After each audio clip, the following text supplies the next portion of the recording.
Welcome to the deep dive. This is where we take your sources, cut through the noise, and give you that concentrated knowledge you need to get up to speed fast. Hmm. Today, we've got a really interesting snapshot, culturally speaking. It's from the streaming world. We're doing a quick, insightful deep dive into the ZED Talks ranking of America's top 5 trending Netflix shows right now. Yeah, and this list, it's more than just what to watch. Our source material actually breaks down the why for each show, the genre, the specific hook. Right. So by looking at these top 5, we can kind of figure out what the U.S. audience is really clicking with. Are they after these long, involved stories or maybe shorter, self-contained ones? What themes are really grabbing people? Exactly. So our mission here is to decode that a bit. If you want the inside track on what's driving those water cooler chats or, the online buzz in the US, this is your shortcut. We'll do it as a countdown, 5 up to 1. And we'll pause on each one, pull out that key nugget for you. Oh. Okay, let's kick off number 5 on the trending list. And right away, we get a really key structural point, Black Rabbit. The source flags this specifically as limited series. It does, yeah. And that's significant. A limited series basically promises a complete story, right? Start to finish. It kind of addresses that feeling of, oh no, another show I have to commit to for years. Totally. Commitment fatigue. Exactly. Yeah. So, what's pulling people into Black Rabbit specifically? The source says it's a thriller, and its big draws are a, quote, gripping mystery and also amazing performances. Oh, okay. Performance-driven. Right. So it's not just plot mechanics. It's high-stakes drama, good acting, all wrapped up neatly, maximum impact, minimum long-term commitment. Perfect for suspense fans who want that quick, intense fix. That structural note feels really important. So from a contained thriller, let's see what's at number 4. Beauty in Black, and the key detail here, Season 2. Mm-hmm. So this is different. An established show, it managed to bring its audience back and presumably pull in some new viewers, too. So how's it doing that? What's the hook? Well, its appeal is interesting. It's a hybrid. The source says it mixes fashion, drama, and compelling storylines. Fashion and drama. Okay. Yeah, it hits multiple interest points. The fashion part gives you that visual appeal, maybe some escapism, while the drama keeps the story moving. And the source explicitly calls it perfect for weekend binge watching. Ah, okay. So the motivation there is maybe less intense, more about relaxing, maybe. Seems like it. Low stakes, high reward entertainment, good distraction. Looks great. Gotcha. So a returning show needs that specific, maybe visually rich blend. Okay, number 3, another returning hit, clearly holding its audience. Wednesday, Season 2. Yeah, and the endurance of Wednesday really speaks to the power of having a very specific tone.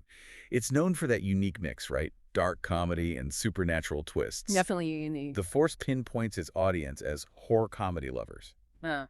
So by blending genres that don't always mix, it carves out this niche. It offers something you can't easily find elsewhere. And it leverages that Addams Family connection, but feels modern. Exactly. It's got style, it's quirky, and the fact that it's still trending high in Season 2 shows that very specific flavor is something audiences are still really hungry for. Okay, moving up. We're at the runner-up spot, number 2, Raw, 2025. This feels like a big shift in subject matter, though, from, gothic school vibes and fashion houses to pro wrestling. It is an interesting pivot, yeah. The source clearly defines it as a sports drama, dives deep into the wrestling world. But here's where it gets nuanced, according to the source. Okay. The appeal isn't just one thing. Yes, you get the intense action you'd expect, but it's equally highlighted for its deep emotional storytelling. Emotional storytelling in wrestling. That's what the source emphasizes. It seems to really focus on the characters, their personal struggles, the people behind the personas in the ring, not just the fights themselves. Wait, hang on. Raw, sports drama, wrestling, super physical, action-heavy. I'd assume the main draw is the spectacle, the intensity. Why would emotional storytelling be flagged as such a key driver? That feels counterintuitive for that genre, maybe. That's a great question. Hold that thought, because I think that's a major clue we need to unpack when we connect the dots later. Okay. The source is basically telling us the reason it's trending so high isn't just the suplexes, it's the human drama. People are connecting with the personal stakes, the struggle within that intense world. Okay, noted. The struggle is the hook. Interesting. So that brings us to number 1. And interestingly, like number 5, it's also a limited series, topping the U.S. charts right now. Adolescence. Yes, Adolescence. Limited series. And we should probably give this the weight this source does. It literally says this is the show everyone in the U.S. is talking about right now. Wow, okay. Big claim. Huge. Yeah. And structurally, again, limited series that contain arc people seem to be craving. Mhm. Genre-wise, it's classic coming-of-age drama.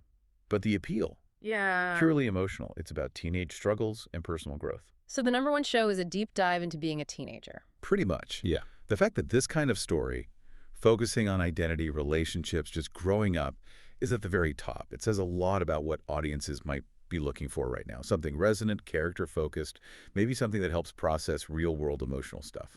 Okay, so we've got the rundown. Wrestling, gothic comedy, fashion drama, thrillers, coming of age. It's quite a mix. Now let's try to, connect those dots, synthesize these trends. What does this top 5 list actually tell us? Well, I think the first big takeaway, maybe the most obvious, is about structure. We had 2 returning shows, Yeah, Beauty and Black and Wednesday. right. But we had 2 limited series, Black Rabbit and Adolescence, in the top 5. And number 1 is a limited series. So that commitment fatigue idea seems pretty solid based on this. It really does. It suggests viewers might be actively preferring stories they know will end. A guaranteed resolution, a complete arc, rather than signing on for potentially, 6, 7 seasons. Which makes sense in the streaming age, right? There's so much choice. If I know something is great and it'll give me that satisfying emotional payoff in, like, a weekend binge. You're more likely to jump in. Yeah. Exactly. Yeah. Compared to a huge show that might leave you hanging for a year or more, it feels like the platforms are probably leaning into the limited series format because they see this appetite. It's a promise, basically. We won't waste your time. Here's a full story. Precisely. Quick catharsis, sense of completion. Okay, so structure is key. What about the genres? It was all over the place. Thriller, fashion drama, supernatural comedy, sports drama, coming of age. No single genre took over. True, no single genre dominated. But like we touched on, there's that common thread, isn't there? High drama, really intense emotional arcs running through almost all of them. Yeah, even the comedy had the dark and supernatural twists. And this points to something else interesting. The power of the hybrid appeal.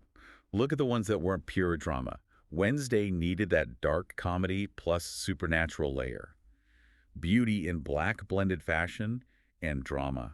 Right, it seems like just being a drama or just a thriller might not be enough anymore. The competition's too high. That could be it. You need that extra hook, that specific blend to stand out. It creates a more defined niche. So you become the go-to show for, like, fashion drama bingers or the horror comedy crowd. Exactly. That niche blend helps cut through the noise and build a specific buzz. It gives people clear talking points. Okay, that makes sense. But let's circle back to that point you made me hold on to, the top 2 shows. Adolescence and Raw, 2025. What connects a coming-of-age story with a wrestling drama?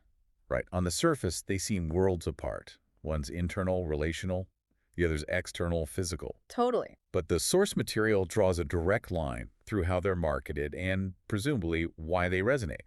Both are explicitly highlighted for their intense emotional storytelling and themes of personal growth or struggle. Ah, okay, so it's not what they're struggling against, necessarily. It's the journey of struggle and growth itself. That seems to be the core appeal. In Adolescence, it's emotional battles, identity, rejection, pressure. In Raw, it's physical battles, career risks, proving yourself. But in both cases, the audience is connecting with watching characters face huge challenges and evolve. Precisely. The specific setting, high school hallway or wrestling ring, is almost just the backdrop. The substance people are tuning in for seems to be that narrative of overcoming adversity. It suggests maybe a real hunger right now for stories that feel deeply human, offer catharsis through watching that struggle. People want to see characters work hard, maybe suffer a bit, but ultimately grow. That really feels like the central insight from this list. The U.S. audience right now is connecting strongly with highly emotional stories about personal struggle and transformation. And often, they want those stories delivered efficiently, like in a limited series, for that quick, definitive payoff.